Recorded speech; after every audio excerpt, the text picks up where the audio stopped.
This is a Friday Shoes production. This is lesson 9-4 in our books on page 481. Our target is I can find the slope of a line. Now this is day 2, so we're looking at examples 3, 4, and 5. In this case, we're looking for slope by using the points, the coordinates.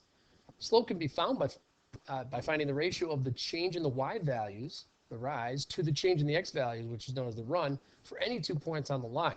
So if you have the coordinates, then all you have to do is subtract them and make sure that the y values are on top and the x values are on bottom.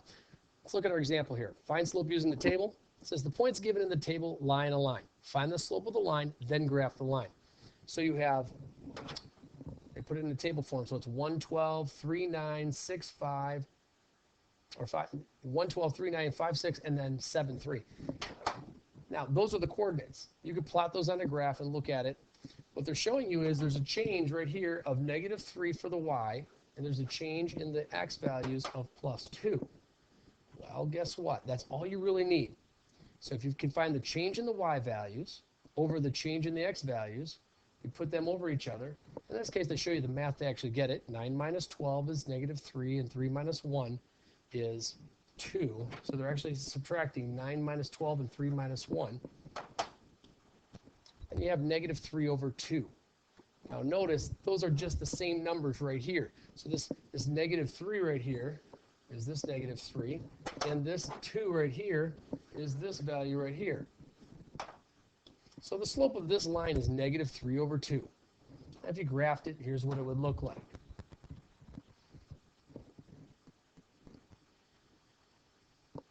All right, how about you give it a shot here? Pause the video, try these two, come on back, see how you did.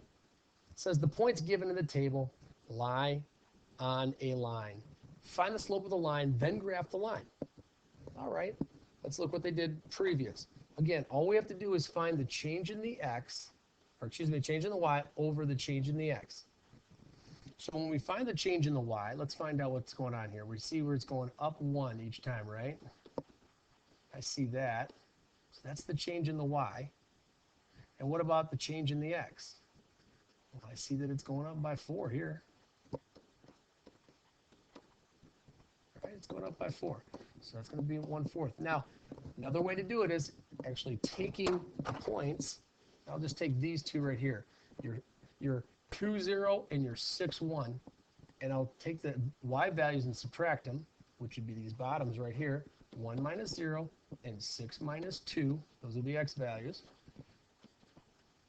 And you'll notice that's still 1/4. So our slope is going to be 1/4. And we go and plot these points. And the points are these points right here.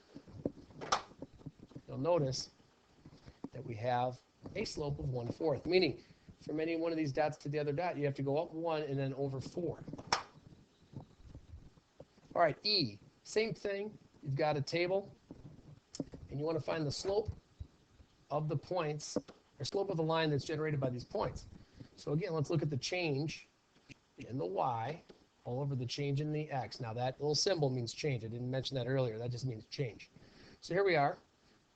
Well, the y values, since they're on top, let's do those first. Well, what's happening here?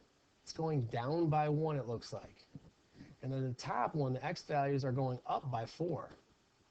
That's a +4, and this is a +4. All right, constant rate of change, that's slope. Here we are. So we have 4, excuse me, the 1. Clear that out there. You have the -1 on top, because that's the change in the y, and then the change in the x is 4. So there it is. It's -1/4, or -1/4. That's the slope. If you don't believe me, you can also check by subtracting the y values, checking the x values of any 2 points. So I can take -4 minus -3 and 8 minus 4. And you're going to see that this is actually equal to -1, and this one over here is 4. So it's still -1/4. What does it look like when we graph it? We graphed all those points, there they are. And these are the points you're graphing, in case you're wondering where those points are coming from. And you can see it actually goes down 1 for every 4 that you go over. All right, you have found slope by using rise over run, and now you just learned the change in y over change in x can also get you slope. You can also find the slope of a line by using the coordinates of any 2 points on the line. One point can be represented by what we call x sub 1 and y sub 1, and the other by x sub 2, y sub 2. That's kind of what I was doing at the end there when I was showing you how to just subtract the 2. So here's the slope formula. The slope formula is this. It says y2 minus y1 over x2 minus x1. And the x2 and x1 cannot be the same, because if they were, when you subtract it, you get 0, and you can't have 0 on the bottom of a fraction. This bottom down here cannot equal 0. Then you'd have an undefined slope. And if you remember, that is actually a vertical line.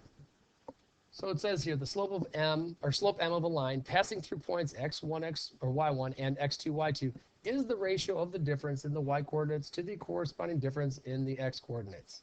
So they even show you how they kind of label those x1, y1, x2, y2. Really, that almost looks really hard there, but it's really simple. Watch this. Find the slope of the line using coordinates. Find the slope of the line that passes through each pair of points.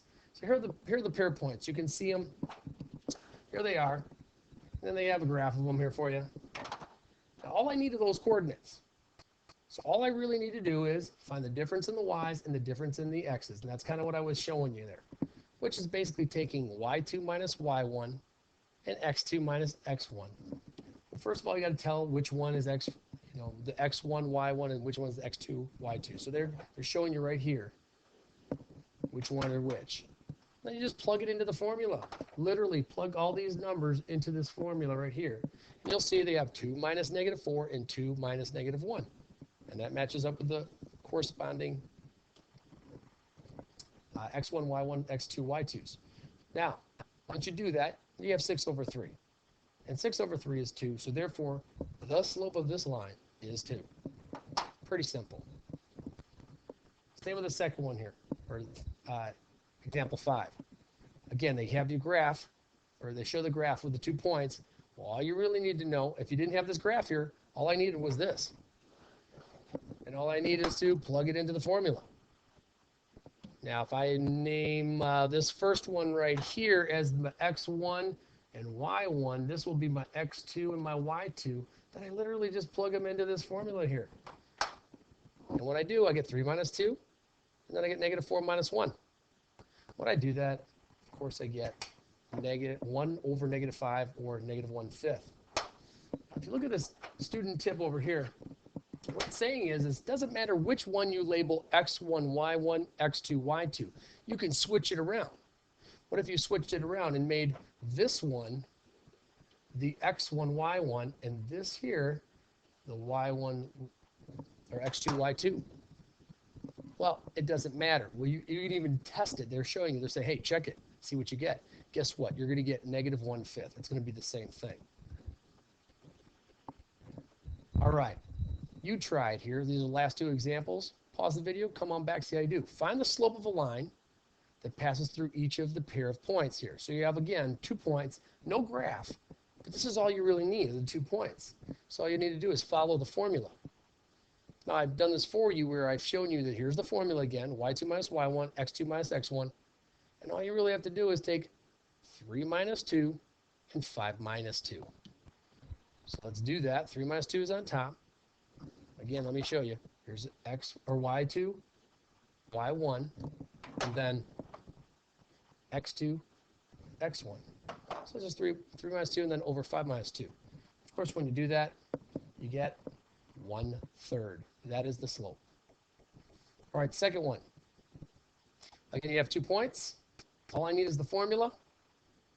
And again, here's my y2 minus y1, and then my x2 minus x1. Those will be on the bottom. So I do it. That's negative 3 minus 1, and then 0 minus negative 2. I know that looks weird, but guess what? Pretty simple. It's going to be negative 4 on top, and then 0 plus 2, because 2 minuses make the plus. 0 plus 2. So we got 2 on the bottom. And negative 4 over 2 actually reduces to negative 2. If you do that in the calculator, you see it's actually negative 2. So that is the slope. Don't forget, you can always rewatch this video to have better understanding or read the examples in the book.